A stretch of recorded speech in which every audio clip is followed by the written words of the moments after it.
Hello दोस्तों, आपका स्वागत करता हूं आपके अपने चैनल बायलिंगुअल मैथ्स क्लासेस में। हम लोग आज से स्टार्ट करेंगे वेक्टर अलजेब्रा यानी कि सदिश बीजगणित। और मैं आपको बता दूं, मैं जो है डॉक्टर हर्षरूप शर्मा जी की जो बुक आती है ना, मैं उस बुक के क्वेश्चंस को आपको सॉल्व कराऊंगा।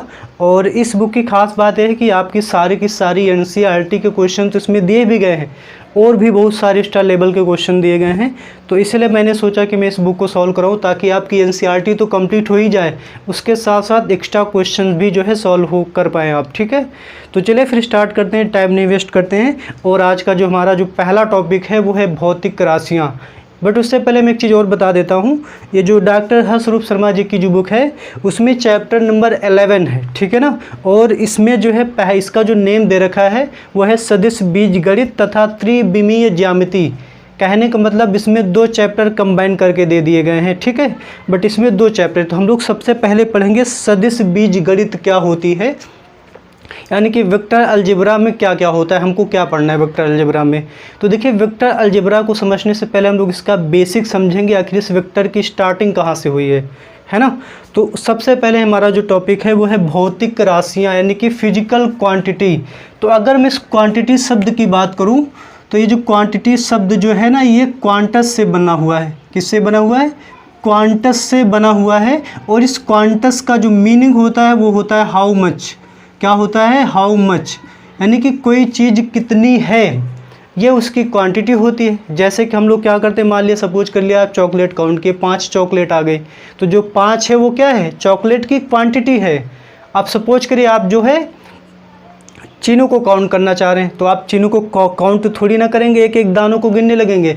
तो उसको हम कैसे मेजर करेंगे? तो हम लोग इसका वेट मेजर करते हैं और फिर देखते हैं कि 2 किलो है कि 5 किलो है, ये तो करते हैं। तो ये जो 2 किलो या 5 किलो क्या है, वो चावल की क्वांटिटी है, समझे ना। तो यानी कहने का मतलब है कि जो क्वांटिटी होती है यानी कि कोई चीज़ कितनी है या फिर कितनी मात्रा में है ना, वो उसकी क्या होती है? क्वांटिटी होती है।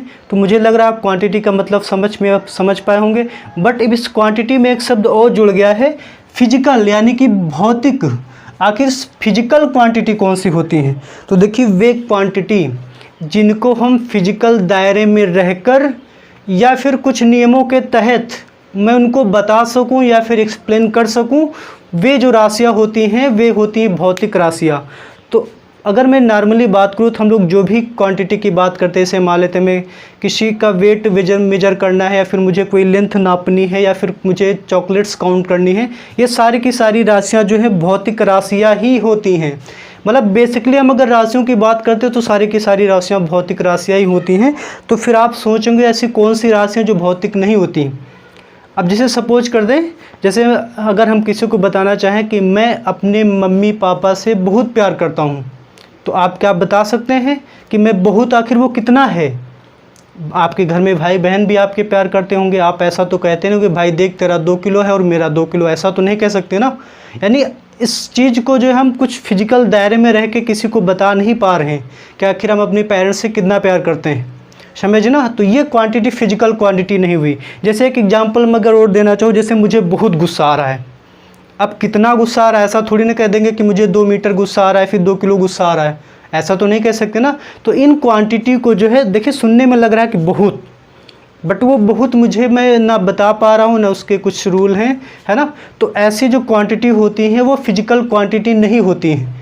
तो मतलब आप समझ गए होंगे फिजिकल क्वांटिटी यानी कि वे क्वांटिटी जिनको हम फिजिकली दायरे में रहकर कुछ नियमों के तहत उनको मैं किसी को बता सकूं, एक्सप्लेन कर सकूं, तो वे राशियां मेरी भौतिक राशियां होती हैं। और जो भौतिक राशियां जैसे कि किसी की लेंथ नापना, या फिर किसी का वेट मापना, या फिर किसी चीज़ की काउंट करना, ये सारी जो राशियाँ होती हैं, ये सारी की सारी राशियाँ क्या होती हैं? फिजिकल राशियाँ होती हैं। और मैं किसी को नहीं बता सकता हूँ मुझे कितना गुस्सा आ रहा है, या फिर सामने वाले को मुझसे ज़्यादा गुस्सा आ रहा है कि कम गुस्सा आ रहा है, ये चीज़ मैं नहीं बता पा रहा हूँ। तो मतलब ये जो राशि है वो भौतिक राशि नहीं है, ठीक है। तो मुझे लग रहा है आप भौतिक राशियों का मतलब समझ गए होंगे। अब हम लोग बात करेंगे कि आखिर ये भौतिक राशियाँ जो हैं ये आगे चल के 2 पार्ट में डिवाइड हो गई।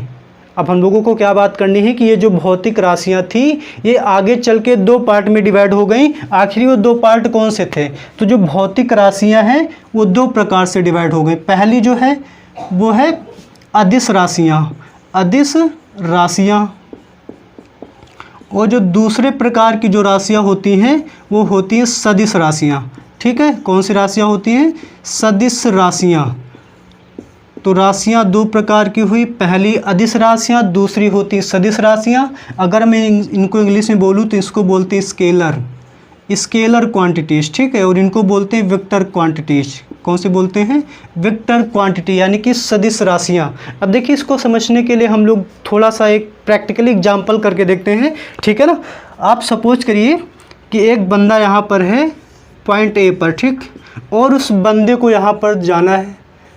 ठीक है ना, मैंने क्या कहा? कोई एक बंदा है जिसको यहाँ से यहाँ तक जाना है, तो क्या करेगा? मान लेते हैं बाइक से जा रहा है, ठीक है, फिर कुछ भी आप मान लीजिए, 4 व्हीलर से जा रहा है, कहीं से जा रहे, मान लेते गया, ये पहले इधर गया, फिर इधर गया और यहाँ पर पहुँच गया। ठीक है ना, मैंने क्या कहा? या फिर कुछ और कर देते हैं, जैसे मान लेते पहले वो यहाँ गया, रास्ता ही कुछ ऐसा था कि उसको पहले इधर जाना पड़ा, फिर इधर, फिर इधर, फिर इधर, फिर जाके कहीं पे ये जो है यहाँ से चला था, फिर जाके यहाँ पर वो पहुँच गया। मतलब एक बंदे को इस बंदे को यहाँ से यहाँ तक जाने के लिए कुछ इस तरीके का उसे रास्ता जो है जाना पड़ा। लेकिन एक बंदे ने क्या किया कि उसने इसी स्थान से जो एरोप्लेन ली, क्या के लिए? एरोप्लेन पे गया और डायरेक्टली जो यहाँ पर पहुँच गया। ठीक है, मैंने दो बातें बताई। क्या बताई? कि एक बंदे को इस पॉइंट ए से पॉइंट बी तक जाना था, एक बंदे के लिए जो जाने का जो रास्ता था कुछ इस तरीके का था, और एक बंदा जो है सीधा डायरेक्टली एरोप्लेन से वहाँ पर पहुँच गया। तो आप यहाँ पर एक चीज़ समझ पा रहे होंगे ना कि इस बंदे को अगर जो है यहाँ पर जो भी बंदा था इस बिंदु से जाने के लिए अगर ये रास्ता जा रहा है, तो इस रास्ते में जाने के लिए कोई दिशा फिक्स नहीं है। कभी वो जाके इधर जाता है, फिर इधर जाता है, फिर इधर जाता है, फिर इधर जाता है, कुछ ऐसे वैसे जा रहा था, है ना। यानी अगर ये बंदा 2 व्हीलर से गया है तो उसको जाने के लिए कोई रास्ता या जिस रास्ते से वो गया है वो दिशा फिक्स नहीं है। कभी इधर को जाता है, फिर इधर को, फिर इधर, तब जाके पहुँचा। लेकिन वही बंदा जो एरोप्लेन से गया वो डायरेक्टली जो एक सीधे एक ही डायरेक्शन में चला गया, मतलब एक दिशा में चला गया। ठीक है ना। अब मैं मान के चलता हूँ कि जो बंदा इस रास्ते से होकर गया था वो 10 किलोमीटर गया। कितने किलोमीटर गया? 10 किलोमीटर गया।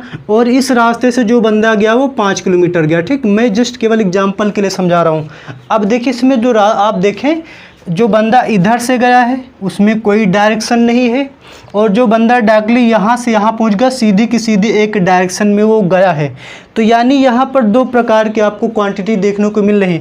जैसे इधर को जाने के लिए वो 10 किलोमीटर गया और यहाँ से जाने के लिए 5 किलोमीटर गया। और दोनों में क्या डिफरेंस है? दोनों में डिफरेंस ये है कि ये जो बंदा इस रास्ते से होकर गया था, जो 10 किलोमीटर गया था, उसको जाने के लिए कोई डायरेक्शन फिक्स नहीं थी, कभी इधर फिर उधर फिर इधर ऐसे कुछ गया था। बट ये बंदा जो गया है सीधा डायरेक्ट एरोप्लेन से, वो एक सीधी डायरेक्शन में गया है। तो मैं कह सकता हूँ कि ये जो इधर से जिस रास्ते से बंदा गया था इसमें डायरेक्शन नहीं थी, इसमें डायरेक्शन नहीं थी। और जो बंदा एरोप्लेन से गया था इसमें क्या है? इसमें डायरेक्शन थी। ठीक है ना, मैंने क्या कहा? इसमें डायरेक्शन थी।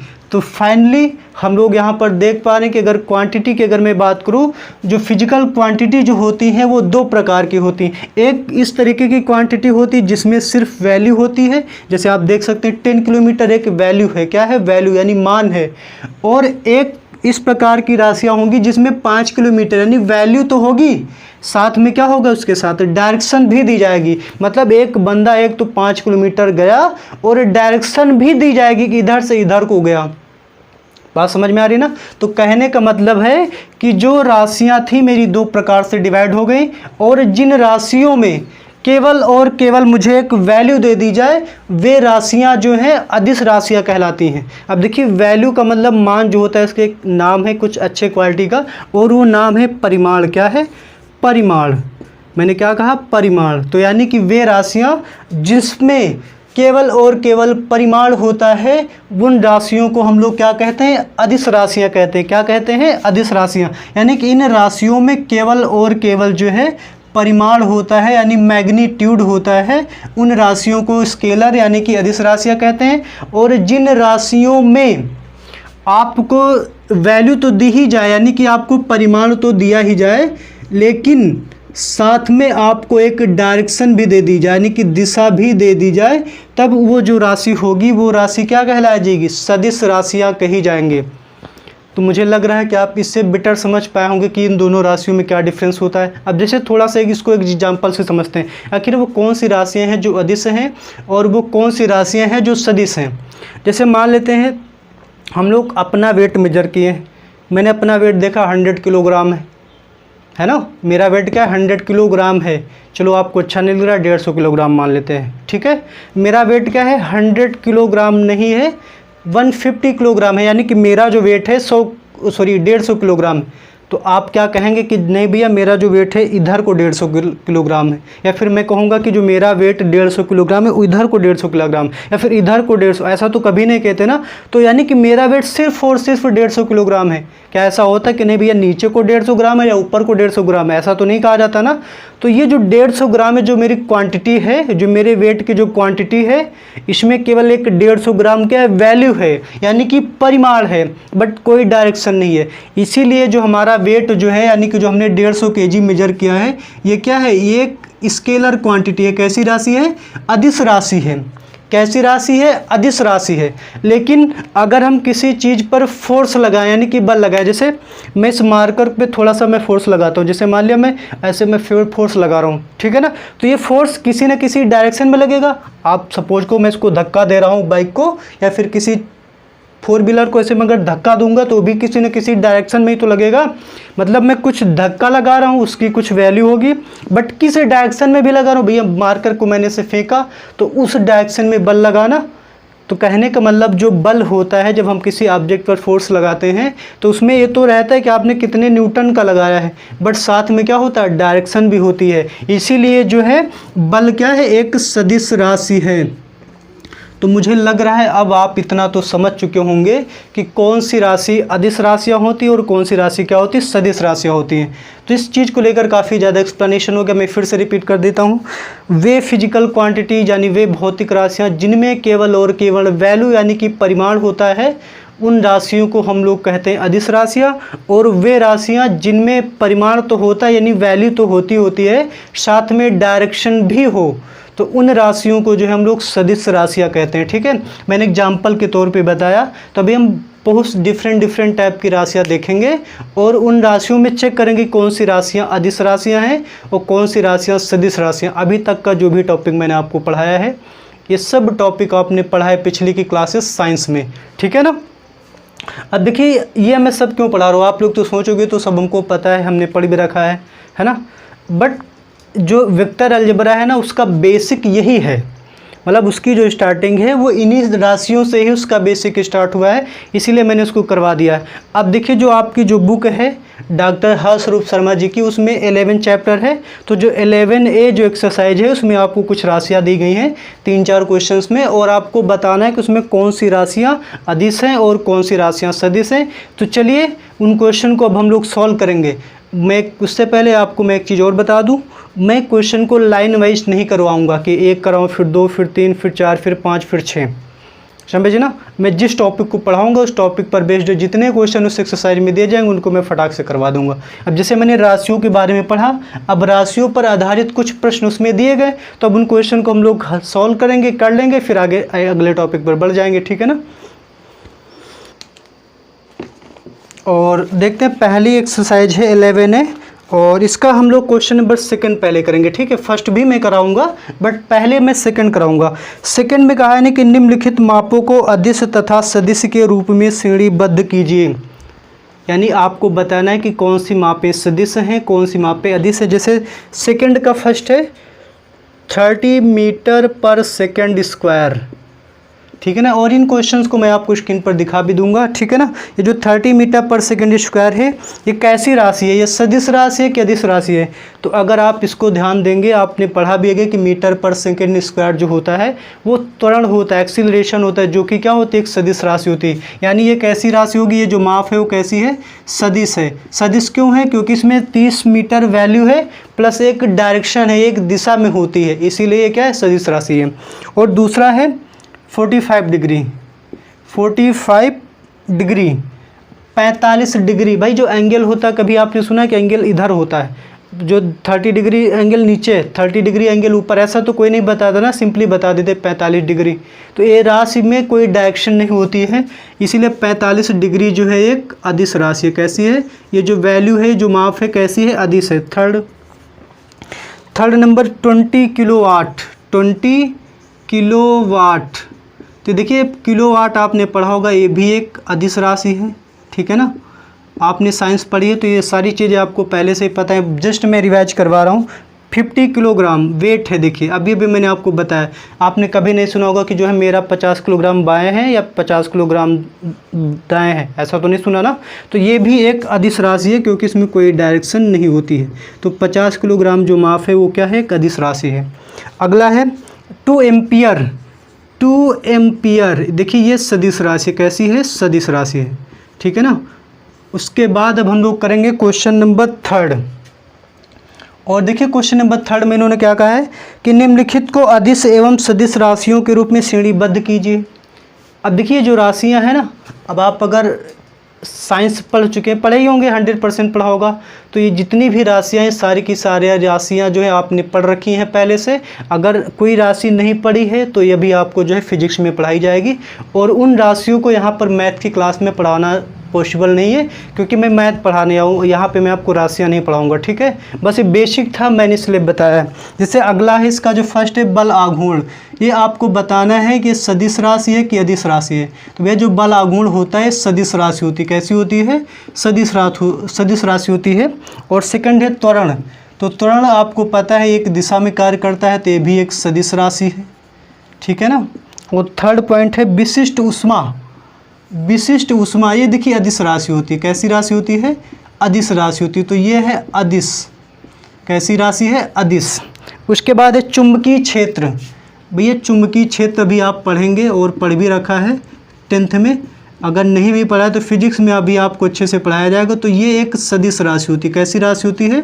सदिश राशि होती है। उसके बाद 5th नंबर पे है शक्ति, पावर। अब कभी सुना कि किसी की पावर उतनी उधर होती है? आपने सुना है कि किसी की जो क्षमता होती है उतनी उधर होती है और इतनी इधर होती है? ऐसा तो नहीं होता ना। तो जो पावर है यानी जो शक्ति है, ये भी एक अदिश राशि है। कैसी राशि है? ये एक अदिश राशि है। ठीक है। उसके बाद अगर मैं 6 देखूं, 6 में है पृष्ठ तनाव। ये तो अभी लास्ट ईयर जो है जल्दी आपने पढ़ा है कि पृष्ठ तनाव ये सदिश राशि है कि अदिश राशि है? तो भैया जो पृष्ठ तनाव होता है वो एक सदिश राशि है। कैसी राशि है? सदिश राशि है। पृष्ठ तनाव ये कैसी राशि है? सदिश राशि है। तो ये सारी की सारी राशियाँ मेरी भौतिक राशियाँ हैं, क्योंकि इनको हम फिजिकल दायरे में रहकर या फिर कुछ नियमों के तहत मैं इनको बता सकता हूँ दूसरे से, या फिर मैं व्याख्या कर सकता हूँ उनके बारे में। इसीलिए सारी की सारी राशियाँ क्या? भौतिक राशियाँ। उस तरीके से नहीं कि मैं किसी से कितना प्यार करता हूँ, लग तो रहा कि भैया बहुत करता हूँ, लेकिन कितना बहुत ये मैं नहीं बता पाऊँगा, या फिर मुझे इस वक्त आप लोगों पर बहुत गुस्सा आ रहा है, अब आपसे ज़्यादा रहा है कि आपसे कम आ रहा है, ये भी मैं बता नहीं पा रहा हूँ। इसीलिए ये राशियाँ भौतिक राशियाँ नहीं हैं। ठीक है। इसके बाद देखते हैं और कौन सा क्वेश्चन है। और ये तो क्वेश्चन नंबर 3 हो गया। बाकी 4th, 5th, 6th, 7th मैं भी आपको कराऊंगा, अगले टॉपिक पर बेस्ड है। Question number 8। ठीक है। ये सारे के सारे क्वेश्चन जो है इसी टॉपिक पर बेस्ड है कि कौन सी राशि सदिश है, कौन सी राशि अधिक है। अब देखिए बल तथा दाब में कौन अदिश राशि है? बल तथा दाब में कौन जो राशि है वो अदिश है? तो भैया बल ही अदिश सदिश राशि है ना। बल सदिश राशि होती है कि नहीं? मैंने बताया था अगर मैं इसमें फोर्स लगाऊं, इसमें ऐसे फोर्स लगाऊं तो उस डायरेक्शन में ही तो लगेगा ना। जैसे मान लिया मैं ऐसे इसको फेंकूं तो इस पर जो बल लग रहा है उस डायरेक्शन में लग रहा है, तो दिशा है ना बल में। आपसे पूछी कौन सी राशि अदिश है, तो बल तो सदिश हो गई, तो बची दाब। दाब ही राशि क्या हो जाएगी? अदिश राशि हो जाएगी। ये रहा क्वेश्चन नंबर 8। अब हम लोग करेंगे क्वेश्चन नंबर 9। क्वेश्चन नंबर 9 में उन्होंने कहा है कि निम्नलिखित को सदिश एवं अदिश श्रेणियों के रूप में क्या करो? श्रेणीबद्ध कीजिए। तो चलिए देखते हैं, इसको मैं रखता नहीं हूँ। जैसे पहला है समय कालांश, टाइम पीरियड। तो समय कालांश, ये टाइम पीरियड जो है ये एक अदिश राशि है। कैसी राशि है? एक अदिश राशि है, यानी कि स्केलर क्वांटिटी है। और सेकंड दूरी, अब ये दूरी और विस्थापन ये आप लोग अच्छे से जानते हैं। जैसे मैंने अभी सबसे पहला एग्जांपल दिया था कि एक बंदा ऐसे ऐसे ऐसे कुछ रास्ते से ए पर गया, एक जो है डायरेक्ट पहुंच गया था। तो जो बंदा डायरेक्ट पहुंच गया था वो था विस्थापन, जो दूरी 5 किलोमीटर तय की गई थी। तो वो जो 5 किलोमीटर जो दूरी थी वो क्या थी, वो विस्थापन था। और जो 15 किलोमीटर थी जो ऐसे ऐसे घूम कर वो गया था वो दूरी थी। तो दूरी में आपने देखा था कि उसमें कोई डायरेक्शन नहीं था, कभी वो ऐसे जा रहा था, कभी ऐसे कभी ऐसे। तो वो दूरी क्या है, अदिश राशि है। तो ये जो दूरी है वो अदिश राशि है। कैसी है, अदिश राशि है, ठीक। और थर्ड जो है, थर्ड नंबर पे है बल। अभी भी तुम्हें बता चुका हूँ बल की कैसी राशि, बल जो है वो सदिश राशि है। कैसी राशि है, सदिश राशि। उसके बाद फोर्थ नंबर वेग। वेग, तो देखिए जो वेग होता है ये भी एक सदिश राशि है। कैसी राशि है, सदिश राशि। उसके बाद फिफ्थ नंबर पे है कार्य। अब मुझे बताओ कार्य कैसी राशि है, कार्य। तो भैया जो कार्य होती है वो एक अदिश राशि होती है। अगर मैं आपसे कोई चीज़ पूछूं कि जैसे मैंने कहा कि कार्य कैसी राशि, तो आप वीडियो पॉज करें, आंसर कमेंट बॉक्स में करें, ठीक है ना। तो आपने देखा कि कितनी हमारी राशियां हैं जो कि हालांकि सभी की सभी राशियां कैसी हैं, भौतिक राशियां, क्योंकि हम इनको एक्सप्लेन कर पा रहे हैं कुछ फिजिकल दायरों में रहकर, फिर कुछ नियमों के तहत। बट कुछ चीज़ें ऐसी हैं, कुछ राशियां हैं जो ऐसी लग रही हैं कि हैं तो बहुत, लेकिन एक्सप्लेन नहीं कर पा रहे। जैसे मुझे कितना गुस्सा आ रहा है, फिर मैं अपने पेरेंट्स से कितना प्यार करता हूँ, है ना, इसको मैं किसी को बता ही नहीं सकता। तो मुझे लग रहा है अभी तक का जितना भी टॉपिक मैंने आपको पढ़ाया है वो आपको समझ में आया होगा, है ना। मैंने कोशिश की है उस टॉपिक को एक्सप्लेन करने की। तो चलिए फिर बढ़ते आगे। अब हम लोग क्या है, अभी तो केवल मैंने जो है राशियों के बारे में बताया है। अब अगर मुझे वेक्टर समझना है तो आपको पता है, देखिए राशियाँ दो प्रकार की हो गई। अब देखिए एक राशि तो वो हो गई जो अदिश होती है, जिसमें वैल्यू होती, चलो ठीक है वैल्यू ठीक है, डायरेक्शन होती नहीं तो इसमें कोई दिक्कत नहीं। लेकिन अगर वे राशियाँ जिसमें वैल्यू हो, मैंने क्या कहा, वे राशियाँ जिसमें वैल्यू हो और डायरेक्शन, तो उस डायरेक्शन को मैथमेटिकली हम कैसे रिप्रेजेंट करेंगे, ये हमारा अगला टॉपिक है। तो उस टॉपिक को समझने से पहले हम लोग थोड़ा सा एक्स वाई जेड एक्सिस को बनाएंगे और उसमें समझने की मैं कोशिश करूंगा, फिर मैं समझाने की कोशिश करूंगा। मतलब अब मेरा जो अगला टॉपिक है वो है कि चलो ठीक है भाई, मुझे वेक्टर अलजेब्रा पढ़ने हैं, यानी मुझे उन राशियों के बारे में पढ़ना है जिसमें वैल्यू हो, साथ साथ क्या हो, दिशा भी हो। भाई वेक्टर अलजेब्रा जैसे हम पढ़ रहे हैं तो वेक्टर का मतलब क्या हुआ, सदिश राशियाँ, यानी इसमें वे क्वांटिटीज आने वाली हैं जिसमें डायरेक्शन होगी और क्या होगी, वैल्यू होगी। अब इतना तो खैर चलो ठीक है भाई, वैल्यू होगी डायरेक्शन होगी, लेकिन मैथमेटिकली हम उस डायरेक्शन को कैसे रिप्रेजेंट करेंगे वही हमारा अगला टॉपिक है। तो चलिए फिर उसको समझते हैं। तो चलिए फिर समझते हैं कि आखिर हम लोग वैल्यू और डायरेक्शन को मैथमेटिकली कैसे रिप्रेजेंट करेंगे, ठीक है। तो इसको मैं कोऑर्डिनेट सिस्टम में थोड़ा सा समझाना चाहूँगा। अब मैं देखिए इसको आपको 2D के लिए बता रहा हूँ, मतलब एक्स एक्सिस और वाई एक्सिस के लिए भी बता रहा हूँ। बट ये सारे की सारी जो मैं बताऊँगा सारे के सारे कंसेप्ट ये 3D के लिए भी, यानी 3D के लिए भी, जिसमें अगर जेड एक्सिस आ जाएगी तब भी ये वैल्यूज क्या है, मतलब जो जितने भी रूल मैं आपको बताने वाला हूँ या फिर जितना भी मैं बेसिक बताने वाला हूँ ये मैं केवल एक्स वाई एक्सिस को लेकर बताऊँगा। और ये सारी जो रूल या फिर जितने भी कंसेप्ट बताऊँगे तीनों के लिए, एक्स वाई अगर जेड एक्सिस है तो उनके लिए भी ये सारे के सारे रूल क्या हैं, बिल्कुल ऐसे ही यूज होने वाले हैं, ठीक है। तो मान लेते हैं कि हमारे पास ये रहे एक्स और वाई एक्सिस, ये हो गई एक्स एक्सिस और ये negative x axis x dash, और ये है वाई एक्सिस और है निगेटिव वाई डैश, ठीक। अब सपोज करो यहाँ पे मैं नंबर लिख देता हूँ समझने के लिए 1 2 3 4 5, 1 2 3 4 5, 1 2 3 4 5 6, 1 2 3 4 5 6, मतलब 1 2 3 4 5, 1 2 3 4 5, -1 -2 -3 -4 -5 और आगे माइनस का 6, ये -1 -2 -3 -4 -5 -6, ठीक है ना। अब चूँकि मुझे वेक्टर बिल्कुल बेसिक से समझना है, देखिए है ना, हम लोग देखिए समझने के लिहाज से इस वेक्टर को किस तरीके से देखेंगे, या फिर जिसने वेक्टर अलजेब्रा स्टार्ट की थी उसने किस नज़रिए से देखा होगा, तो उन दोनों चीज़ों में देखिए काफ़ी ज़्यादा डिफरेंस आ जाता है। अब हम लोग अपनी सुविधा के लिए, समझने के लिए जो बेटर लगता है हम लोग वो करते हैं, ठीक है। तो मैं अपने तरीक़ों से जो है, मतलब या फिर अपने जो भी मुझे लग रहा है कि मैं आपको समझा सकता हूँ इस तरीके से, तो मैं उस तरीके से कोशिश करता हूँ। और जैसी भी कोशिश रही आप लोग कमेंट बॉक्स में लिख कर बताइएगा। आप सपोज करो कि कोई बंदा यहाँ से गया, ठीक है, यहाँ से गया मान लेते हैं। अब देखिए यहाँ पे अगर मैं लाइन को बार बार इसी में खींचूंगा, इसी में इधर उधर करूँगा तो गंदा हो जाएगा। आपको केवल मैं लिख यहाँ पे रहा हूँ लेकिन बंदा यहाँ से गया, ठीक है। तो मान लेते हैं यहाँ से कोई बंदा गया यहाँ से यहाँ तक, मान लेते हैं पॉइंट ए है, ठीक। इस पॉइंट ए से बंदा जो है यहाँ तक गया, ठीक है। मैंने क्या कहा, एक बंदा इस ए से, इस पॉइंट ए से पॉइंट बी तक गया।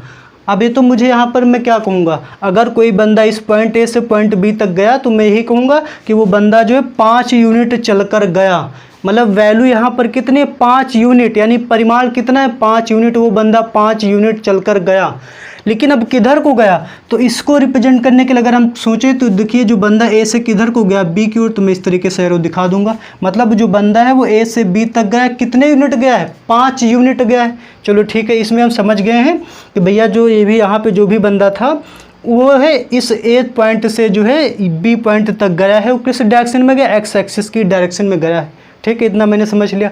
अब क्या क्या, एक बंदा दूसरा था जो इसी पॉइंट से जो है क्या किया गया, इस दर की ओर गया, 5 यूनिट इधर को आ गया। मतलब इस पॉइंट ए से पॉइंट सी तक गया, ठीक है ना। तो मैं यहाँ पे देखिए क्या लिखूंगा, जैसे मान लें ए बी जो डिस्टेंस है वो 5 यूनिट है, क्या है, 5 यूनिट है, ठीक है ना, क्या है, 5 यूनिट। और यहाँ पे जो ए सी जो डिस्टेंस है, ए से सी गया है, ये वाली डिस्टेंस भी कितने यूनिट है, 5 यूनिट है, ठीक है। अब एक बंदा मान लेते यहीं से चल रहा है यहाँ से, ठीक, मैं केवल लिख ऊपर रहा हूँ। जैसे यहाँ से कोई बंदा गया इस ओ पॉइंट से, 0 स्टार्टिंग से, तो यहाँ से बंदा मान लेते यहाँ तक कोई गया, मतलब इस पॉइंट से यहाँ से यहाँ तक आया, तो ये डिस्टेंस मान लेते हैं ए डी है। मतलब ये जो ए डी डिस्टेंस है ये भी क्या है, 5 यूनिट है, ठीक है। और एक बंदे ने क्या किया, ऊपर की ओर चला गया यहीं से, ये जो 5 यूनिट यहाँ तक गया। मतलब ए ई डिस्टेंस कितनी है, ए भी क्या है, 5 यूनिट है, ठीक है ना। कहने का मतलब इस पॉइंट से, देखिए मैं इस पॉइंट को ही क्यों ले रहा हूँ, जैसे मैं एक एग्जांपल अगर आपको दूँ, आप सपोज करिए कि कोई बंदा जो है लखनऊ से दिल्ली गया, कहाँ गया, लखनऊ से दिल्ली गया। अब अगर मैं इसको ग्राफ पर प्लॉट करूँ तो मैं लखनऊ दिल्ली तो बनाऊंगा नहीं। तो कहने का मतलब हम लोग जब भी किसी चीज़ का ग्राफ बनाएंगे अगर वेक्टर में या फिर वेक्टर में, तो कहीं ना कहीं तो स्टार्ट करेंगे भाई। जैसे डायरेक्शन बताते पहली बार जो मैंने एग्जांपल है, तो बंदा ए से बी को गया, तो मैंने स्टार्टिंग पॉइंट क्या लिया था, ए। तो मतलब जब भी हमें किसी चीज़ की डायरेक्शन बतानी है तो उसको एक स्टार्टिंग पॉइंट लेंगे ना। इसीलिए मैंने जो है यहाँ से सारे बंदों को मैंने यहाँ से स्टार्ट किया, क्योंकि इस पॉइंट 0 से जो है चलना बेटर होता है, समझना आसान होता है। क्योंकि इसी पॉइंट को जहाँ से वो स्टार्टिंग पॉइंट होता है, जहाँ से वो चलेगा, इसको इसलिए मैंने लिया क्योंकि यहाँ पे देख सकते हैं काउंटिंग थोड़ी सी बेटर हो जाएगी। क्योंकि ऐसी चीज़ों के साथ हम लोग वर्क करना अभी तक हमारी हैबिट पड़ी हुई है ना। अगर कोई बंदा यहाँ से यहाँ तक जाएगा तब उसको कैसे देखेंगे, तो वो अभी मैं आपको एक्सप्लेन करने वाला हूँ, ठीक है। तो आप डोंट वरी, आपको केवल इतना समझना है कि एक बंदा इस पॉइंट ए से बी तक गया जो कि 5 यूनिट डिस्टेंस चला, यानी ये भी 5 यूनिट थी। और एक बंदा जो है ए से सी गया, मतलब तब भी 5 यूनिट गया, ए सी मैंने कहाँ लिखा, ये रहा 5 यूनिट। और एक बंदा ए से डी तक गया, ए भी 5 यूनिट चला। और एक बंदा जो ए से ई गया, ए भी 5 यूनिट चला है, ठीक है। चलो खैर ठीक है, यहाँ तक तो मैंने बता दिया कि एक बंदा इधर गया, एक बंदा इधर गया, एक बंदा इधर गया, एक बंदा इधर गया। अब एक अगर आप कोई देखिए, मतलब कोई अनजान व्यक्ति है और इसमें ग्राफ को हटा दूँ, यहाँ से इस ग्राफ को मैं हटा दूँ, और कोई ऐसा व्यक्ति है जिसके बारे में नहीं जानता, वो क्या इस A B equal to 5 unit देख के समझ जाएगा कि वो किधर को गया है। समझिए ना मैंने क्या कहा, मैं इस ग्राफ को हटा दूं और मैं कोई अगला बंदा आया जिसने इसको नहीं देखा, उससे पूछा जाए कि भैया ए बी बराबर 5 यूनिट का क्या मतलब है, तो वो इतना तो समझ गया, ए बी कोई डिस्टेंस है जो कि 5 यूनिट है। अब लेकिन वो ये शायद ये उसे वो नहीं बता पाएंगे ए बी किधर को है, मतलब वो एक्स एक्सिस की तरफ गया है कि वाई एक्सिस की तरफ गया है कि निगेटिव एक्स एक्सिस की तरफ गया है कि निगेटिव वाई एक्सिस की तरफ गया है, ये तो नहीं बता पाएगा ना। तो ये डिफरेंट बताने के लिए हम लोग डायरेक्शन का यूज करते हैं। क्या करते हैं, डायरेक्शन का यूज करते हैं। अगर आपको पता हो, अब देखिए यहाँ पे थोड़ी चीज़ आप ऐसा बता सकते थे, अगर बंदा कोई इधर ए से लेके सी तक निगेटिव एक्स की तरफ है तो आप यहाँ पे निगेटिव लगा सकते थे, ठीक है। वैसे ही यहाँ पर मान लेते, यहाँ पर इसे निगेटिव लगा सकते थे, बट इस निगेटिव जैसे ए डी 5 यूनिट है और ये ए डी जो है -5 यूनिट है, और ये भी ए सी -5 यूनिट है, ये भी -5 यूनिट, तो ये भी माइनस का 5 यूनिट और ये भी माइनस का 5 यूनिट। क्या इन दोनों को देखकर ऐसा पता चल रहा है कि ये वाई एक्स एक्सिस पर है, ये वाई एक्सिस पर है? अगर ग्राफ ना हो मैंने क्या कहा, ये वाली निगेटिव जो है मतलब -5 का मतलब समझ जाएंगे, चलो भाई ठीक है, इधर को गया माइनस या फिर इधर को गया। क्या मैं इन दोनों को केवल ये बता सकता हूँ कि जो AD है वो y डैश एक्सिस की ओर है और जो AC है निगेटिव x एक्सिस की ओर है, यानी ऋणात्मक x अक्ष की ओर है?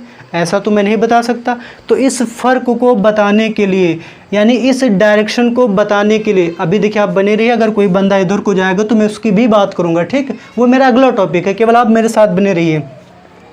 तो मैंने क्या कहा, इस फ़र्क को बताने के लिए कोई बंदा इधर को गया, इधर को गया, इधर को गया, इधर को गया, तो इस फ़र्क को बताने के लिए फिर समझाने के लिए जो भी हमारे मैथमेटिशियन थे, यानी जो गणितज्ञ थे, उन्होंने क्या किया, ये जो एक एक यूनिट डिस्टेंस है ना, ये एक एक यूनिट डिस्टेंस, इसको एक नाम दे दिया।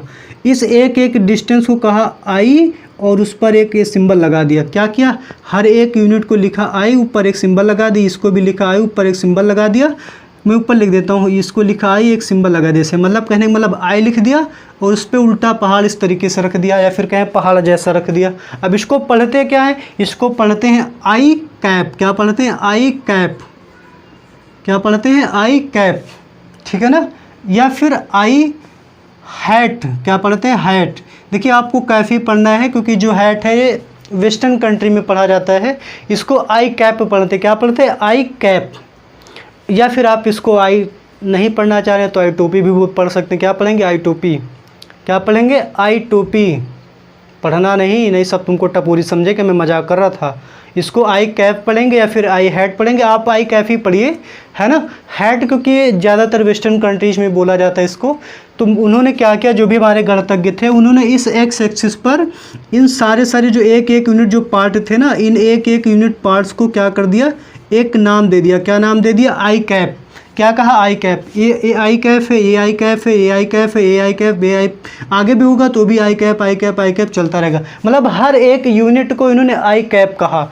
और ये जो वाई एक्सिस पे है उसको जे कैप कह दिया। ये जो एक एक यूनिट इनको क्या कहा, जे कैप। जे कैप, इसको भी कहा जे कैप, इसको क्या कहा, जे कैप, इसको क्या कहा, जे कैप, ठीक है ना। और आप देख पा रहे जो आई कैप है, इसकी जो वैल्यू है क्या है, एक यूनिट है। एक यूनिट तो है, क्योंकि हर एक यूनिट को ए आई कैप कहा। यहाँ भी हर एक यूनिट को क्या कहा, आई कैप।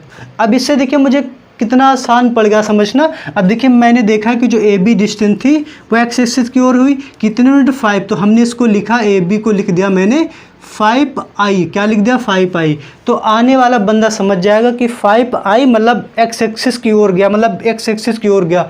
अगर निगेटिव की तरफ जाएगा तो क्या करेंगे हम, उसमें भी देखिए i लगा देंगे, और निगेटिव मुझे ये बताएगा कि x के निगेटिव डायरेक्शन में जाना है, और i मुझे ये बताया जाएगा कि एक्स एक्सिस पर ही जाना है, ठीक है। अब इसको कैसे लिखेंगे, इसको लिखेंगे एरी को क्या लिखेंगे, 5 जे कैप। क्या लिखेंगे, 5 जे कैप।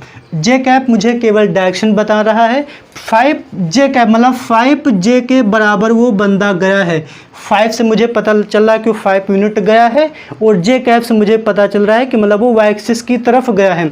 अगर मुझे निगेटिव वाई एक्सिस की तरफ बताना है तो क्या करेंगे, उसमें 5 जे लिखेंगे, बट आगे क्या लगा होगा, माइनस, मतलब माइनस आगे लगा होगा तो निगेटिव वाई एक्सिस की तरफ, और प्लस का जे होगा तो पॉजिटिव वाई एक्सिस की तरफ, और आई प्लस का है, प्लस का आई है तो negative, sorry positive x axis की तरफ, और आई मेरा निगेटिव है, माइनस का 5i है, तो मतलब ऋणात्मक एक्स एक्सिस की ओर है। तो मुझे लग रहा आप समझ पाएंगे उन्होंने क्या किया था, इस फ़र्क को बताने के लिए कि वो बंदा इधर गया है, किधर गया है, किधर गया है, किधर गया है। मतलब अभी हम लोग देखिए राशियों के बारे में पढ़ रहे हैं, 2 प्रकार की राशियाँ होती हैं।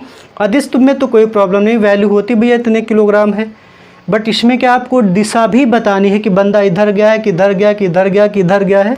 तो उस फर्क को बताने के लिए हमारे जो गणितज्ञ थे उन्होंने इसमें हर एक पार्ट को आई कैप कहा, और इसमें हर एक पार्ट को जे कैप कहा। अगर निगेटिव है तो आगे माइनस लगा देंगे, ठीक है ना। तो इससे अब जैसे मैं रैंडमली अगर मैं पूछ लूँ कि ए से बी 8i, तो आप इससे क्या इन्फॉर्मेशन निकालेंगे, मतलब ए से बी एक कोई डिस्टेंस का वर्ड है, या फिर मैं इस ए बी को मैं बोलूँगा, देखिए ये ए से बी तक कोई बंदा गया है, ठीक है ना, ए से बी तक बंदा गया है। अब मुझे बताओ आई कैप का मतलब यहाँ से एक्स एक्सिस की ओर गया है, ठीक है ना, और माइनस होता तो हम समझ जाते एक्स एक्सिस की ओर इधर गया है। अब देखिए अगर मैं कहूँ कि 11j, तो अगला बंदा क्या समझेगा, कोई AC है, AC डिस्टेंस है जो कि 11J है। क्या है 11J। इसका मतलब J का मतलब y एक्सिस की ओर गया, कितने यूनिट गया 11 यूनिट, मतलब यहाँ से वो 11 यूनिट ही गया है। अब मैं बता दूं मैं यहाँ से ही क्यों ले रहा हूँ, क्योंकि आपको पता है अगर कोई बंदा जो है मान लो लखनऊ से दिल्ली गया तो मैं यहाँ पे लखनऊ दिल्ली तो बना नहीं सकता ना, बट जो लखनऊ होगा वो मेरा स्टार्टिंग पॉइंट होगा। वैसे ही कोई बंदा अगर यहाँ से यहाँ तक गया है तो यानी 11J का मतलब है कि 11 यूनिट गया है वो, और J कैप का मतलब है कि y एक्सिस की ओर गया है। अगर माइनस का 11J होता तो हम समझ जाते हैं कि निगेटिव y एक्सिस की ओर गया है। तो ये था बेसिक, अगर कोई भी वेक्टर क्वांटिटी है, जैसे मान लेते हैं ये जो ए बी थी क्या ना, एक वेक्टर क्वांटिटी थी। क्यों? क्योंकि इसमें ए बी जो था 5 यूनिट वैल्यू है और ए से बी की ओर डायरेक्शन थी। तो इसको रिप्रेजेंट कैसे करेंगे, तो इसको रिप्रेजेंट करने के लिए हम एक एरो का यूज करेंगे, एक तीर का यूज करेंगे। अगर कोई बंदा ए से बी को गया है, ए से बी, तो ए से बी तो इसको इस तरीके से दिखाएंगे, ठीक है। अगर कोई बंदा ए से ई की ओर गया तो इसको इस तरीके लिखेंगे, ए ई मतलब ए से ई की ओर गया है, ठीक है। और ए डी अगर दिखाना है तो ए से डी की ओर गया है। अगर मान लो कोई बंदा कुछ ऐसा हो जाए, मतलब वो मान लो यहाँ से चल के आया, ई से ए को आया, तो क्या लिखेंगे ई ए, मतलब ये मेरा स्टार्टिंग पॉइंट होगा और ये मेरा हो जाएगा फाइनल पॉइंट। यहाँ से चलेगा यहाँ तक जाएगा। जैसे इस केस में क्या था, ए सी, ए से लेके सी तक, मतलब ए से स्टार्ट किया है, सी तक बंदा गया है, और कितना है 5 यूनिट है, बट किधर है एक्स एक्सिस की तरफ है, तो इसमें आई लिख दूंगा मैं, ठीक है ना। और चूंकि ये निगेटिव एक्सिस की ओर है तो माइनस का लिख दूंगा, ठीक है ना। तो अब आप मुझे ज़रा ये बताओ कि जैसे मान लेते मैंने लिखा -21J, ये कोई वैल्यू है, मान लो ए बी है, कुछ भी मान लो, ए से बी की ओर कोई बंदा गया है, तो यहाँ से आप क्या इन्फॉर्मेशन निकालेंगे। आप देखेंगे कि ये जे एक्सिस है, मतलब सॉरी जे कैप है, तो मतलब ये वाई एक्सिस पे गया है। कितने यूनिट गया, 21 यूनिट गया। चूँकि माइनस में है तो मतलब निगेटिव वाई, मतलब इधर की ओर गया है, यहाँ से यहाँ पे कहीं 21 यूनिट होगा, तो इस पॉइंट से लेके वो यहाँ तक गया है। तो मुझे लग रहा है अब आपको समझ में आ गया होगा। ये कुछ नहीं किया गया था, आई कहाँ से आ, कैप कहाँ से आ गया, ये उन्होंने माना था दिशा को बताने के लिए, डायरेक्शन को बताने के लिए आई कैप लिखा गया। जो भी हमारे साइंटिस्ट थे जिन्होंने स्टार्टिंग की थी इसकी, ठीक है ना, मतलब जो मैथमेटिशियन थे, साइंटिस्ट नहीं मैथमेटिशियन थे, उन्होंने स्टार्टिंग की थी, तब उन्होंने हर एक यूनिट को आई कैप कहा एक्स एक्सिस पर, और जो वाई एक्सिस पर होगा उसमें हर एक यूनिट को जे कैप कहा। अगर हमारी एक्स वाई है, जेड एक्सिस भी आ जाए, इसके बारे में आपको 11th में पढ़ाया गया है, अगर जेड एक्सिस भी आ जाए तो उसमें के कैप लिखेंगे, हर एक यूनिट को क्या लिखेंगे के। इसमें एक्स पे आई, वाई पे जे और जेड पे के कैप, क्या लिखेंगे के कैप। अभी वो मैं बताऊंगा अभी आगे आने वाले टॉपिक पे, ठीक है। तो मुझे लग रहा है वीडियो की लेंथ काफ़ी ज़्यादा हो गई है, आज कुछ खास हुआ नहीं है, बहुत ज़्यादा बेसिक था, लेकिन आप यकीन मानिए आप इसी चीज़ को समझ सकते हैं। अदरवाइज मैं आगे कहीं भी लिख दूँ, पता चला ए बी बराबर मैंने लिख दिया 10i, तो आप फिर सोचते रहते हैं कि आखिर 10i का मतलब क्या है। अब आप समझ चुके होंगे कि 10i का क्या मतलब है। मतलब एक बंदा ए से बी को गया है, 10 यूनिट गया है, आई कैप का मतलब एक्स अक्ष पर गया है। कहाँ पर गया, एक्स अक्ष पर गया है, समझे ना। अगर मैं लिख दूँ ओपी वेक्टर, ओपी की जो वैल्यू है यानी कि ओ से पी तक कोई बंदा गया, मतलब 15i, ठीक है 15i, तो इसको हम लोग क्या बोलेंगे, कोई बंदा ओ से चला है, पी तक गया है। ये बंदा मैं इसलिए बोल रहा हूँ ताकि आपको समझ में आए, ठीक है ना। ये ओ से पी तक गया है और कितने यूनिट गया, 15 यूनिट गया है। आई कैप का मतलब एक्स अक्ष पर गया है, एक्स अक्ष पर गया है। अगर ये माइनस में होता तो ऋणात्मक एक्स अक्ष की ओर जाता। तो मुझे लग रहा है आप इतनी चीज़ समझ पाए होंगे, ठीक है। अब देखिए मैं इसको क्या बोलूँगा, इसको पढ़ूंगा मैं क्या, इसको पढ़ूंगा ए बी वेक्टर, क्या पढ़ूंगा ए बी सदिश या फिर ए बी वेक्टर। और इसको मैं क्या पढ़ूंगा ए डी वेक्टर या फिर ए ई सदिश, ए डी वेक्टर या फिर ए डी सदिश। इसको पढ़ूंगा ए बी वेक्टर, इसको क्या पढ़ूंगा ओ पी वेक्टर, ठीक है। क्या पढ़ूंगा ओ पी सदिश, ओ पी सदिश या फिर ओ पी वेक्टर। इसको क्या पढ़ूंगा ए सी वेक्टर, क्या पढ़ूंगा ए सी वेक्टर। इसको क्या पढ़ूंगा ए बी वेक्टर, ठीक है ना। मतलब आप चाहे तो ए बी वेक्टर कहिए, मतलब ए बी सदिश कहिए, वो हिंदी में हो गया। अगर ए बी वेक्टर बोलेंगे तो मतलब इंग्लिश में, वेक्टर को हिंदी में सदिश बोलते हैं, इतना तो पता है सबको, ठीक है ना। तो मुझे लग रहा है कि मैंने जो आज आपको पढ़ाया है शायद आपको 100% अगर आपने कोशिश की है तो समझ में आया होगा, ठीक है ना। हो सकता है कि मेरी जो आज मैंने पढ़ाया 100% समझ में ना आया हो, बट आप मेरे साथ बने रहिए, आगे आने वाली लेक्चर्स में आपको 100% सारी चीज़ें क्लियर हो जानी है।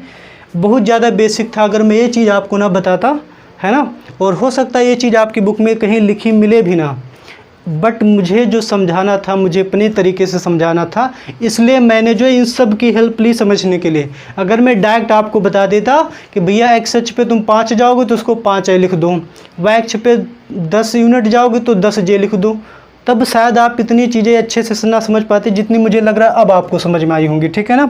तो आज के लिए इतना ही रखते हैं, क्योंकि आज बहुत ही ज़्यादा बेसिक लेवल था।